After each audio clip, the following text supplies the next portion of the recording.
அண்ணாமலை முத்து மீனா கிட்ட பேசுகிறாரு. விஜயா என்கிட்ட நிறையா விஷயம் மறைச்சிருக்கா, நான் உங்ககிட்ட மன்னிப்பு கேட்கணும். மீனா, நீங்கள் ஏன் மன்னிப்பு கேட்கணுமாமா? அண்ணாமலை, மீனா நீ எல்லாத்தையும் பொறுத்திருக்க.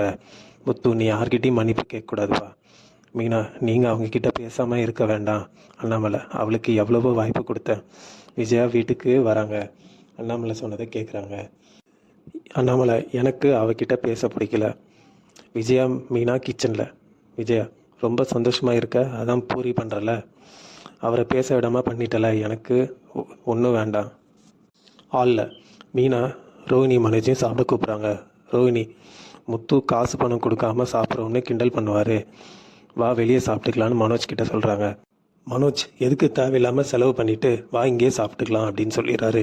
ரோஹிணி, வாங்க ஆண்டி சாப்பிட்லாம், எங்களுக்காக வாங்க, எல்லோரும் சாப்பிட வராங்க. அண்ணாமலை, நான் அப்புறம் சாப்பிட்டுக்கிறேன்னு சொல்லிட்டு போகிறாரு. ஸ்ருதி, இன்றைக்கி சமையல் கிடையாதுன்னு நினச்சேன், நானாக இருந்தால் வெளியே போயிருப்பேன். முத்து, அவளுக்கு அப்படிலாம் யோசிக்க தெரியாது அப்படின்னு சொல்லிடுறாரு. முத்து ரோகிணிக்கு அட்வைஸ் பண்ணுறாரு, நீயும் நகையை லாக்கரில் வைக்காதன்னு சொல்கிறாரு. ரோகிணி, தேவையில்லாமல் பேசாதீங்க. அண்ணாமலை வராரு. முத்து மீனா கிட்ட சொல்லிட்டு வெளியே கிளம்புறாரு. இதனால் விஜயா சாப்பிடாம கை கழுவிடுறாங்க. மீனா வருத்தப்படுறாங்க. முத்து, மனசே வருத்தப்படாமல் சாப்பிட்றேன், நீ ஏன் கவலைப்படுற அப்படின்னு சொல்கிறாரு. மீனாவும் ஸ்ருதியும் பேசிக்கிறாங்க. மீனா, இங்கே நடந்த விஷயத்த உங்கள் வீட்டில் சொல்லிடாதீங்க, அத்தைக்கு அவமானமாக இருக்கும். ஸ்ருதி, யார் தப்பு பண்ணாலும் தப்பு தான், சரி நான் சொல்லலை.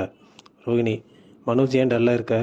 மனோஜ் என்னால் தான் அப்பா அம்மா கிட்ட பேசாமல் இருக்காரு. ரோஹிணி, வீட்டில் இருக்க எல்லார்கிட்டேயும் ரெஸ்பெக்ட் போயிடுச்சு. போலீஸ் வராரு, திருட்டு பொருளை இவர் தான் வாங்குறாருன்னு ஒருத்தரை கூட்டிகிட்டு வராரு.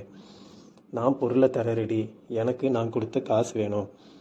ரோஹிணி, நான் வாங்கிக்கிறாங்க. மனோஜ், காசுக்கு என்ன பண்ணுவ? அதான் ஜீவ கொடுத்த காசு இருக்குல்ல, முத்துக்கு கொஞ்சம் கொடுக்கலாம். வீட்டில் அண்ணாமலை இரும்புறாரு. விஜயா கையில் தண்ணி வாங்கி குடிக்கலை, அவரே தண்ணி எடுத்து குடிச்சிக்கிறாரு. இதோட எபிசோடு இங்கே முடியுதுங்க.